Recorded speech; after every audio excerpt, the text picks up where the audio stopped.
আসসালামু আলাইকুম viewers, welcome back to my channel Taiba recipe and blog. বরাবরের মতো আবারও হাজির হয়েছে নতুন আরেকটি ভিডিও নিয়ে। তো আজকের ভিডিওটা যারা নতুন মা হবেন তাদের জন্য খুবই গুরুত্বপূর্ণ। তো আমি এই ভিডিওটা করেছি আমার বাবু হওয়ার পরে। তো আমার বাবু হওয়ার আগে আমি একটা হসপিটাল ব্যাক করেছিলাম। আসলে ওই সময় আমার একেবারেই ধারণা ছিল না যে একটা ব্যাগের মধ্যে যখন মা হসপিটালে যাবে বাচ্চা হওয়ার জন্য, তখন ওই ব্যাগটাতে কি জিনিস নেওয়া লাগবে। তো আমি টুকিটাকি কিছু জিনিস কিনেছিলাম, একটা ব্যাগ তৈরি করেছি, কিন্তু ওই ব্যাগটাতে আসলে আমার অনেক জিনিসগুলো গ্যাপ ছিল। আর তখন আমার একটু হসপিটালের সমস্যা হয়েছে। আর এখন যেহেতু ডিজিটাল যুগ, সবাই সব কিছু একেবারেই সুন্দরভাবে গুছিয়ে রাখে। তো আমি আমার ভিডিওতে আজকে দেখাবো একটা হসপিটাল ব্যাগে আসলে কি থাকা দরকার। তো সেই ভিডিওটাই হয়তো যারা নতুন মা তাদের জন্য অনেক উপকারে আসবে। একেবারে খুব দরকারি যে জিনিসগুলো, আমি শুধু বাবুদের জিনিসগুলো আজকে দেখাবো। মায়ের জিনিসগুলো আমি যদি সময় পাই তাহলে অনেকটা ভিডিওতে দেখাবো, আর যদি পারি মুখে বলে দেব একটা মায়ের জন্য কি জিনিস প্রয়োজন। তো আমি শুধু একটা বাবুর হসপিটাল ব্যাগের ভিডিও আপনাদের সাথে শেয়ার করব, কি প্রয়োজন একটা বাবুর শুরু থেকে শেষ পর্যন্ত। তো হসপিটাল ব্যাগের জন্য আমি যে জিনিসগুলো এনেছি, আর আমার এখানে যে জিনিসগুলো আছে, আমি একটা বাবুর জন্য গিফট দিব, যার জন্য আমি হসপিটাল ব্যাগটা তৈরি করেছি একটা বাবুর জন্য। তো এটা হচ্ছে ইউরিন ম্যাট। এইটা বাবুর খুবই গুরুত্বপূর্ণ একটা জিনিস। এটা আপনি হসপিটালেও ব্যবহার করবেন এবং বাসায় আসার পরও বাবুর জন্য এটা খুবই গুরুত্বপূর্ণ। এটার দুইটা সাইড, আমার উপরের যে সাইডটা আমি দেখাচ্ছি সেটা দেখা যায় আপনার যখন আমরা বাবু নেব রুমাল ছাড়া, তখন এটার মধ্যে নেওয়া যাবে। আর পিছনের যে সাইডটা থাকে সেটা ইউরিনের ম্যাট হিসেবে ব্যবহার করা যাবে। তো এটা দুইটাই কাজে আসবে। তো ইউরিন ম্যাট নিয়েছি একটা।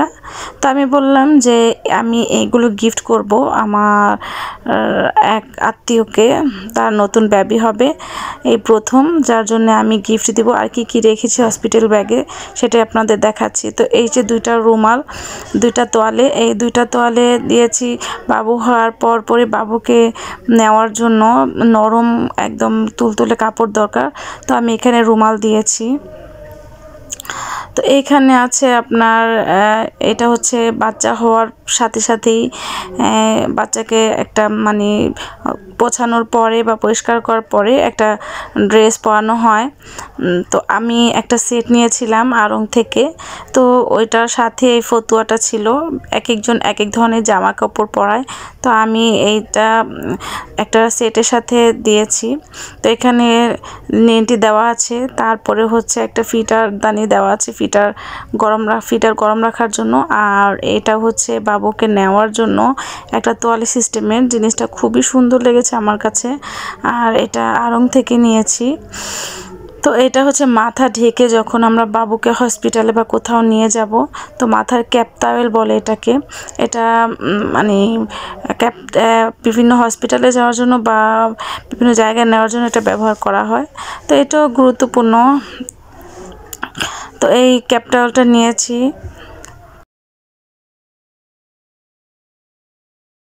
এরপরে এখানে কাঁথা আছে, আর এই কাঁথাগুলো তো একেবারেই গুরুত্বপূর্ণ। আর বর্তমানে আসলে আমরা সবাই খুবই শৌখিন। তো বাসায় কাঁথা সেলাই করার চাইতে আমার মনে হয় এরকম কাঁথা কিনে আনাই ভালো। কিনে এনে এগুলো ভালো করে গরম পানি দিয়ে ধুয়ে রোদে শুকিয়ে দিলে বাবুকে অনায়াসে খুব সুন্দরভাবে ব্যবহার করানো যায়। তো আগের দিনের মা চাচিরা কাঁথা সেলাই করতো, বাট এখন এরকম কাঁথা আরও সুন্দর কাঁথা পাওয়া যায়। দুই সাইজের কাঁথা আছে, একটু বড় সাইজের, মিডিয়াম সাইজের। তো এই কাঁথাগুলো গুরুত্বপূর্ণ।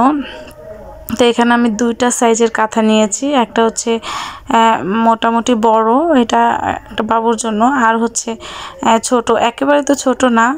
তো এখানে আমি 10টা কাঁথা নিয়েছি দুই সাইজের। এরপর হচ্ছে এটা খুবই গুরুত্বপূর্ণ, যেহেতু আমি এখন আমার বাচ্চার জন্য ব্যবহার করি মুখের রুমাল। আমরা সময় দেখা গেছে মুখটা বিভিন্ন ধরনের কাপড় হাতের কাছে যেটা পাই সেটা দিয়ে মুছি, কিন্তু মুখের রুমালটা খুবই প্রয়োজন। তাই আমি এখানে 2 সেট রুমাল দিচ্ছি।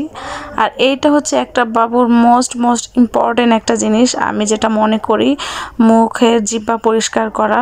কারণ জিহ্বাটা দেখা যায় খাবার খেলে ওদের একটা আবরণ পড়ে যায়, আর এটা দিয়ে পরিষ্কার করতে একেবারেই সহজ। এটা হচ্ছে নরম রাবারের মতো। আর এটা হচ্ছে নেল কাটার। নবজাতক শিশুর বাচ্চা হাতের নখগুলো অনেক সময় একটু বড় থাকে, আর ওইগুলো দিয়ে ওদের চেহারায় খামচি লেগে যায়, যার কারণে এটা হচ্ছে নেল কাটার বাচ্চাদের জন্য। আর এখানে কোন কাটার দিয়ে কী করা যায় সবই দেওয়া আছে, তো বাচ্চাদের জন্য খুবই গুরুত্বপূর্ণ। আর এই হচ্ছে লিনটি, এইটা আসলে গরমের দিনে বেশি প্রয়োজন হয়। আর আমার বাচ্চাটা যেহেতু শীতের দিনে হয়েছে, আমি এইগুলো একটাও ব্যবহার করতে পারিনি, তবে গরমের দিনে এগুলো খুবই প্রয়োজনীয় একটা জিনিস। আর এটা হচ্ছে মাথার ক্যাপ। নবজাতক বাচ্চা হওয়ার পরে ওরা কিন্তু একটা উমের মধ্যে থাকে, তো পৃথিবীতে আসার পর ওরা কিন্তু মানে একটু ঠান্ডা ভাবটা অনুভব করে, যার জন্য এই ক্যাপ আর হচ্ছে পায়ের মোজা আর হাতের মোজাটা খুবই দরকার। আর এইটা হচ্ছে সরিষা বালিশটাও অনেক দরকার। আর সরিষা বালিশটা হচ্ছে নবজাতক বাচ্চাদের জন্য খুবই প্রয়োজনীয় একটা জিনিস। গরমের দিনেও এটা খুবই গুরুত্বপূর্ণ। যেমন আমার বাচ্চা নর্মাল বালিশে আমি শোয়াতে পারি না, কারণ নর্মাল বালিশে শোয়ালে দেখা যায় ওদের মাথাটা ঘেমে যায়, আর সরিষা বালিশে শোয়ালে মাথাটা অতটা ঘামায় না, রক্ত সঞ্চালন ভালো হয়। আর এটা হচ্ছে একটা জনসনের সেট, এটা বাসায় আসার পরও অনেক সময় প্রয়োজন হয়। তো আর হচ্ছে ফিডারটাও প্রয়োজন। ফিডারটা যেমন আমার বাচ্চা হওয়ার পরই একদিন পরে আমি ফিডারটা ব্যবহার করেছি, কারণ আমি একটু অসুস্থ ছিলাম, যার কারণে ওকে ফিডার দিয়ে খাওয়ানো হয়েছিল। এটাও মায়েদের জন্য খুবই একটা গুরুত্বপূর্ণ জিনিস। তো অনেক মারা আছে যারা নতুন অবস্থায় বাচ্চাকে দুধ খাওয়াতে পারে না, তাদের জন্য এটা গুরুত্বপূর্ণ। আর নিউ কেয়ারের এই ডায়াপারটা অনেক বেশি মানে বাচ্চাদের জন্য ভালো। আমার বাচ্চাকে নিউ কেয়ারটাই দিয়েছিলাম, যেহেতু আমি 8 দিনে ছিলাম। 8 দিনে এই নিউ কেয়ারের এই প্যাম্পাসটা দেয়। এই প্যাম্পাসটা অনেক ভালো, যত ছোটই বাচ্চা হোক বা বাচ্চার ওয়েট অনুযায়ী এখানে দেওয়া আছে। 0 থেকে 4 কেজি পর্যন্ত বাচ্চারা এই নিউ কেয়ারটা ব্যবহার করতে পারবে। এটা ব্যবহার করে আমি অনেক আরাম পেয়েছি। পরবর্তীতে যেগুলো এনেছি আমার কাছে অতটা কমফোর্টেবল মনে হয়নি। আর এটা হচ্ছে ভেজা টিস্যুও কিন্তু বাচ্চাদের খুবই প্রয়োজন। সেই গরমের দিনে মানে বাচ্চাকে এটা দিয়ে মুখ মোছানো বা শরীর মোছানো, বা বাচ্চা যখন বাথরুম করবে তখন কিন্তু এটা দিয়েই কিন্তু বাচ্চাকে পোছানো যায়। তো এটাও খুবই গুরুত্বপূর্ণ বাচ্চাদের জন্য। আমার কাছে মনে হয়েছে যখন একটা মা হসপিটালে তার বেবিটা হওয়ার জন্য নিয়ে যাবে, তখন এই জিনিসগুলো একটা ব্যাগের মধ্যে নিলে যথেষ্ট।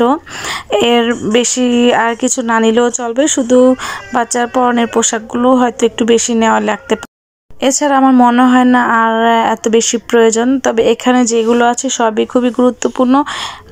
এখান থেকে আবার অনেকে দেখা গেছে যেগুলো বেশি ইম্পর্টেন্ট সেগুলো নিতে পারে, অথবা মনে যদি করে যে না আমার বাচ্চাকে তো আমি হসপিটাল থেকে একদিন পরে নিয়ে আসবো। নর্মাল সিজার হলে আসলে একদিন পরই রিলিজ দিয়ে যায়, আর যদি সিজারও হয়ে থাকে তাহলে কিন্তু 4 দিন থাকা লাগে। তো 4 দিন যদি একটা বাচ্চাকে নিয়ে হসপিটালে রাখা হয় তাহলে কিন্তু এই জিনিসগুলো অনেক গুরুত্বপূর্ণ। আর একদিনের জন্য হলে এত কিছু প্রয়োজন হবে না। যারা সিজারের মা তাদের জন্য এগুলো খুবই গুরুত্বপূর্ণ। তো যাই হোক, আজকের ভিডিওটা আমার এই হসপিটাল ব্যাগ নিয়ে তৈরি করলাম। যাদেরই ভালো লাগবে অবশ্যই আমার চ্যানেলটা সাবস্ক্রাইব করে দেবেন এবং পাশে থাকা বেল আইকনটি ক্লিক করে দেবেন, যেন আমি যে কোনো ভিডিও আপলোড করার সাথে সাথে আপনারা পেয়ে যান।